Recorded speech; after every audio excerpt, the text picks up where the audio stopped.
Matapos maunawaan ang lahat, inatasan ni Hongjin si Gang Ilyek na umalis sa lugar. Nagtataka namang sumigaw si Gang Ilyek dahil sa biglaan na pagdedesisyon ni Hongjin. Kaya tinanong niya ito kung siya ba ay nadismaya sa mga nangyayari ngayon. Sumagot naman si Hongjin sa kanya na hindi naman sila magkaibigan dalawa upang umasa siya na magbigayan silang pareho. Nagpahayag na nagtanong naman si Gang Ilyek kung nakakalimutan na ba niya ang kanyang pangako sa kanilang sekta ng Southern Edge. Nagtanong si Hongjin kung ang kanyang tinutukoy ay ang tungkol sa pagnanais ng kanilang sekta na palawakin ang impluwensya nito sa Shanxi. Inihayag naman ni Hongjin na ganito ang takbo ng kasunduan, sapagkat hindi niya kailanman malalaman kung kailan magiging mali ang mga bagay hanggang matapos ito. Wika rin niya na dapat rin niyang iisipin na ang negosasyon nilang dalawa ay hindi pa tiyak hanggat hindi pa inaprubahan ng kanyang Panginoon. Dahil dito, nabigla at nakaramdam ng pagkainis ang mga taga-sekta ng Southern Edge. Nagpasintabi naman ang bida at nagsalita sa mga taga-sekta ng Southern Edge kung maaari ba nila munang pag-usapan mamaya ang kanilang diskusyon, sapagkat ang kanyang kasamahan ngayon ay labis na nadismaya at nanghihinayang sa mesa na kanyang sinira. Nagalit naman si Gang Ilyek sa kanyang pahayag, wika pa niya na hindi ito ang tamang oras na makialam ang pamilya Jin sa kanilang pag-uusap. Nainis naman si Taekyang sa naging sagot sa kanya. Nang magpatuloy silang dalawa sa pagtatalo ni Hongjin ay siniko ni Taekyang si Changpang upang tawagin ito ang kanyang pansin. Dito ay mayroong ibinulong si Taekyang kay Changpang, samantala nagsalita si Hongjin sa kanila na sa kanyang pagkakaalam, may isang lugar na may mas mababang tradisyon kaysa sa sekta ng Southern Edge at may magandang pananaw ng publiko, kung saan tinuturo nito ang mga taga-sekta ng Mount Hua. Dahil dito, napaisip si Gang Ilyek na hindi ito maaari. Sapagkat kilala na sa kanilang sekta na nakakuha sila ng karapatan na palawakin ang kanilang negosyo sa Shanxi. Ngunit kung lumabas ang balita na ang karapatang yun ay ipinasa sa sekta ng Mount Hua ay hindi ito titigil sa isang munting pagtatalakay. Sa oras na yon, inihayag ni Gang Ilyek na matagumpay ng kanilang sekta natapos ang lahat ng kanilang gawain at nagpapanatili ng magandang relasyon sa mga opisyal ng gobyerno hanggang ngayon. Sinabi rin niya na samantala naman ang sekta ng Mount Hua ay hindi pa kailanman nakagawa ng ganito. Kaya nagpahayag siya sa provincial official na maaari magkamali ang Mount Hua kung sila ay kanyang pipiliin. Wika pa niya kay Hongjin na mangyaring muling pag-isipan ang kanyang desisyon at isaalang-alang ng mabuti kung sino ang makapagbibigay sa kanya ng mas magandang resulta. Sumagot naman si Hongjin sa kanya na mukhang siya ang nagkakamali dito, sapagkat ang desisyon na kanyang ginawa ay isinaalang-alang ng mabuti. Dito ay kanyang tinanong si Lipong kung ano naman ang kanyang pananaw dito. Sinagot nito ni Lipong na tama ang sinabi ni Gang Ilyek, na ang sekta ng Mount Hua ay hindi kailanman pinagsasama ang mga gawain ng Meriam at gobyerno. Ngunit maaari na magiging unang beses ito para sa Mount Hua na gawin ito. Dahil dito, nainis pa lalo si Gang Ilyek dahil sinakyan din ito ni Lipong ang pangyayari dahilan na matuwa si Hongjin sa ginawa ni Lipong.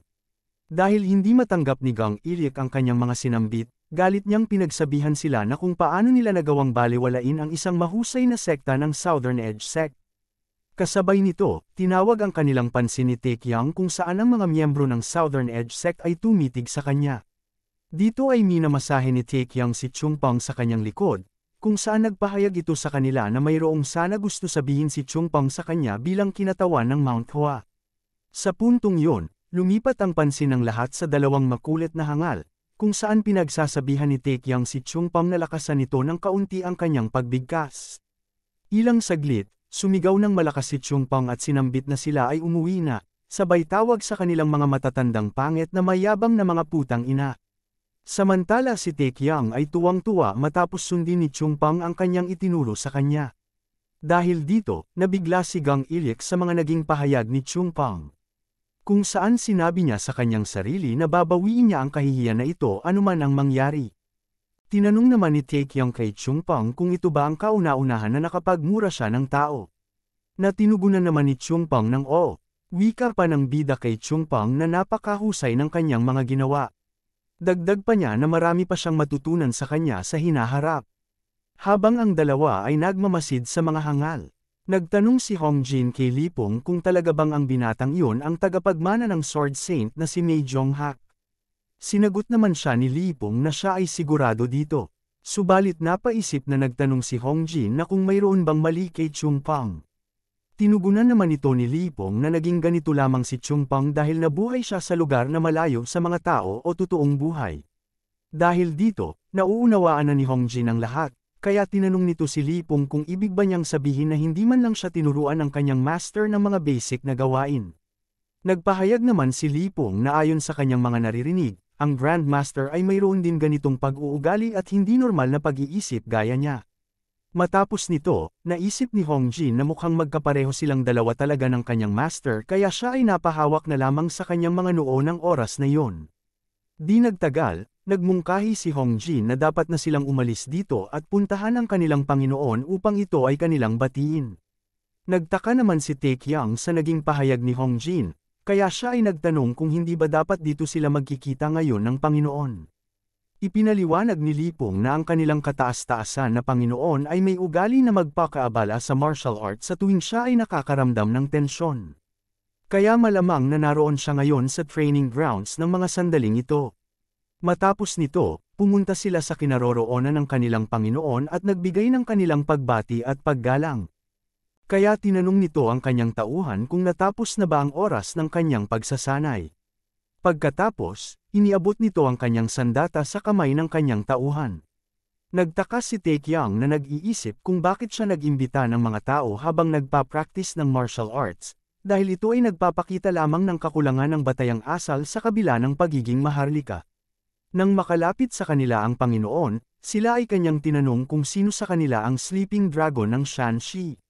Nang sumagot ang bida na siya ang kanyang tinutukoy, ay biglang may iniabot ang Panginoon sa kanya na isang makapal na board. Nagtaka naman ang bida kung dapat ba niyang kunin ang kanyang ibinigay na bagay. Kaya siya ay napaisip kung ano naman ang kanyang gagawin sa bagay na ito. Inihayag ng Panginoon ng Shanxi na siya ay kanyang bigyan ng kanyang pirma. Dahil dito, nabigla si Tae Kyung at nagtataka kung para sa ano naman ang kanyang pirma. Wika pa ng Panginoon sa kanya na ilagay rin niya ang kanyang palayaw kung maaari. Kaya napaisip ang bida kung ibig ba niyang sabihin ay dapat siyang pumirma sa isang board na kanyang ibinigay. Pagkatapos nito, ay agad na lumipat ang eksena sa isang mesa na puno ng mga pagkain. Kung saan ang kaibigan ni Tae Kyung ay mabilis na kumakain kasama rin ang iba pa nitong mga kasamahan sa palasyo. Nag-alerto ang sistema na natapos na ang kanyang quest sa pamamagitan ng paglahok sa tanghalian na inorganisa ng Provincial Lord. Inihayag rin ng sistema na ang kanyang gantimpala ay matatanggap matapos ang kanilang tanghalian. Matapos nito, masarap na kinain ni Tae Kyung ang kanyang beefsteak sa mesa. Samantala, ipinahayag ng hari ang kanyang pasasalamat, at nagsasabing palalakihin niya ang pirma ni Tae Kyung at isasabit ito sa signboard ng Departamento ng Lalawigan ng Shanxi. Dahil sa naging pahayag ng Batang Panginoon, napagtanto ni Tae Kyung na nakakaiba talaga ang kanyang pag-uugali. Kasabay nito ang nakasulat sa kanyang signboard ay ang pagtupad sa kanyang pangarap na mayroong ukit ng pangalan ni Tae Kyung na Sleeping Dragon ng Shanxi. Nagtataka tinanong ng Panginoon si Tae Kyung kung bakit hindi siya gumamit ng sword chi nang pumirma siya kanina. Wika pa niya na mas magiging madali para sa kanya kung gagamitin niya ito. Ipinaliwanag ni Tae Kyung na hindi niya magamit ito dahil hindi pa siya isang peak-level martial master. Nagulat ang Panginoon at sumigaw na nagtanong na ang Sleeping Dragon ng Shanxi ay hindi pa ganap na peak-level martial master. Wika pa niyang tanong na kahit ang sword chi ay hindi niya kayang gamitin. Dahil dito, nadismaya ng sobra ang Panginoon dahil hindi marunong gumamit si Tae Kyung ng sword chi at hindi rin siya isang mataas na uri ng martial artist. Sa puntong yon, ipinahayag ng bida na ang peak-level martial master at sword chi ay walang halaga sa pagsasanay. Dito ay iniisa-isa ni Tae Kyung ang kanyang mga tinalo na sina One Word One Strike Jo Pil at ang Blade of Flower na si Jin Baekyang o mas kilala bilang ang Head Elder, at ang panghuli na si Pung Yang. Wika ni Tae Kyung na ang lahat sa kanyang mga binanggit ay pawang mga malalakas at nakaabot na sa pinakamataas na antas ng pagiging martial masters. Subalit ang lahat sa kanila ay namatay pagkatapos harapin nito ang kanyang mga espada. Dito ay sinabi ni Tae Kyung na mayroong silang kasabihan sa mundo ng Miriam, kung saan hindi ang pinakamalakas ang siyang mabubuhay, kundi ang may hindi matitinag na kalooban na ayaw sumuko hanggang sa dulo. Dagdag pa niya na kahit sino pa ang makakalaban mo, ay maaari mong mapagtagumpayan ito. At ito ang kanyang moto bilang kasalukuyang sleeping dragon ng Shanxi. Namangha naman ang Panginoon at napagtanto na ang kalooban ng isang tao ay mas mahalaga kaysa sa sword shi. Inamin rin niya na natutunan niya ang isang mahalagang aral mula sa sleeping dragon ng Shanxi at ipinahayag ang kanyang pasasalamat. Samantala sa likod ng utak ni Taekyang mas importante pa rin ang sword shi, ngunit hindi niya pa ito magagawa sa ngayon. Nagtanong rin ang batang Panginoon kung siya ba ay magtatrabaho ng husto, ay magiging katulad din ba siya ni Taekyang. Sumagot naman si Taekyang na walang duda na magiging posible ito, sapagkat nang makita niya ang kanyang training ay tiyak na maaabot nito ang pagiging master sa hindi tiyak na panahon. Samantala nagwika si Taekyang sa kanyang isip na magiging mahirap para sa kanya na maabot ang lahat ng iyon nang wala ang sistema. Kasabay nito, sumagot si Taekyang na kung gusto niya matuto gumamit ng sword shi ay maaari niyang itanong ito sa kanyang kaibigan na siya ay turuan na gumamit nito. Wika pang tanong ng bida sa Panginoon, kung narinig na din ba niya ang pangalan ng sword saint na si Mei Jonghak. Sapagkat ang taong yon ay ang kanyang tagapagmana at isa ring peak level master. Dahil dito, nakipag-usap ang Panginoon kay Chungpang, kung saan tinatanong nito kung totoo ba na siya ang tagapagmana ng sword saint. Samantala si Taekyang ay tumayo na upang kumuha na ng makakain, dahil siya ay nakakaramdam na ng pagkagutom ng oras na iyon. Ngunit bago pa man siya kumuha ng kanyang makakain, ay agad na tinawag ang kanyang pansin ni Hong Jin. Siya ay nagsalita na gusto niya sana makipagkwentuhan muna sa pamilya Jin ng Taiyuan, ngunit dahil siya ay nandito na ngayon, ito na ang kanyang tsansa na makipag-usap sa kanya. Wika pa niya sa bida na siya ay umupo sa kanyang tabi. Sa puntong yon, nagsalita si Taekyang sa kanyang isip na siya ay nawawala na ngayon ng gana kumain. Isang maikling buod ng kanilang kwento ang sumunod, na naglalarawan ng kanilang paglalakbay mula sa Shanxi patungong Shanxi, papunta sa sentrong kapatagan. Plinano nilang lumikha ng isang nakapanghihimok na ruta ng kalakalan, gamit ang pondo ng gobyerno at impluwensya ng sekta ng Mount Hoa.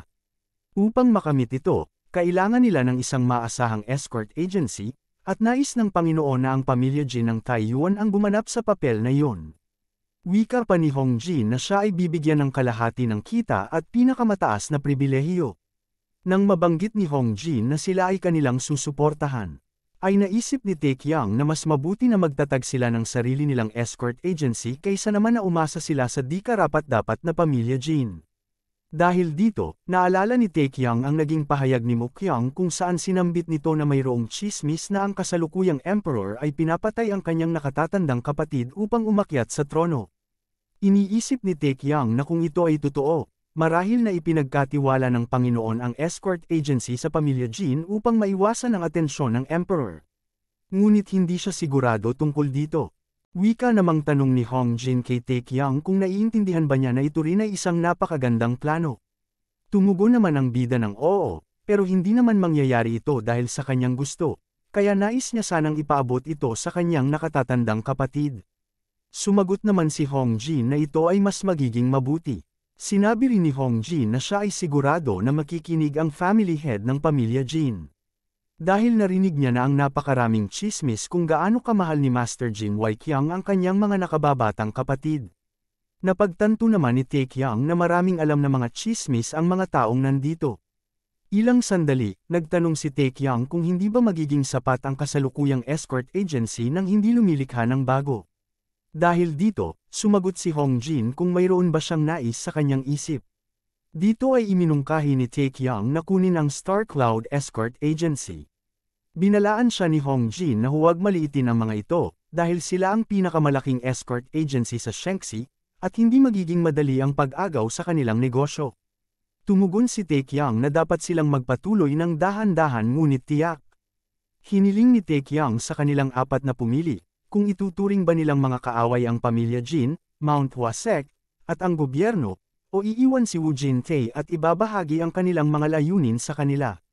Nang marinig ito ni Hong Jin, siya ay tumawa at sinabi na nagsisimula na niyang magustuhan si Taekyang, at tinawag siya bilang kanilang batang Master Jin. Pagkatapos ng maraming kaganapan, nakatanggap si Taekyang ng malaking token mula sa Panginoon. Na nagpasigurong kung may kailangan siya, dapat niyang ipakita ang token at humingi ng tulong.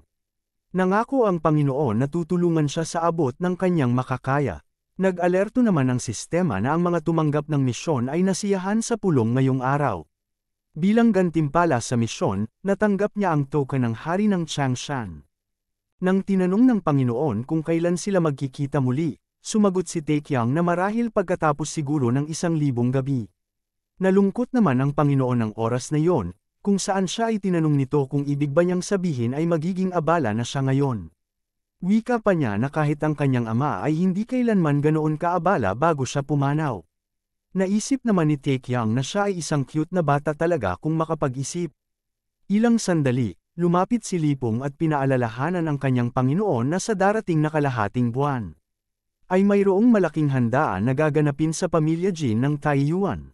Kaya siya ay nagmungkahi kung nais ba niyang bisitahin ang mga ito sa Taiyuan. Samantala, nagwika si Taekyang sa kanyang isip na hindi niya naman inimbitahan ang mga ito, kaya bakit naman sila pupunta doon? Sa puntong yon, nagtanong ang batang Panginoon sa bida kung pwede ba silang pumunta doon. Nakangiting nagpahayag naman si Taekyang sa Panginoon na ito ay walang magiging problema. Wika pa niya na ang kanyang mga kapatid ay tiyak na magagalak sa kanyang pagpunta. Nagtanong naman ang bida kung narinig na ba niya ang tungkol sa kanyang mga kapatid. Ngunit bago pa man makapagsalita ng tapos si Taekyang, ay agad na sinabi ng batang Panginoon na hindi niya gusto ang kanyang ikalawang kapatid. Nagulat naman si Taekyang sa biglaan na pagpapahayag ng batang Panginoon. Dito ay kanyang sinabi na 3 taon na ang nakalipas, ang ikalawang batang master ng Taiyuan ay nagpunta lamang upang kumain at umalis nang hindi nagsasalita. Inihayag rin ng batang Panginoon na siya ay isang bastos. Nagtanong naman si Taekyang sa kanya at nagsalita na kung hindi man lang ba nagawang makipag-usap ng kanyang kapatid sa kanya. Sumagot naman ang batang Panginoon na ayaw na niyang pag-usapan pa ang mga nangyari noong araw na yon. Lumapit naman si Hongjin at bumulong kay Taekyang at sinabi sa kanya na humiling ang kanyang Panginoon ng pirma sa kanyang kapatid, ngunit siya ay tumanggi dito.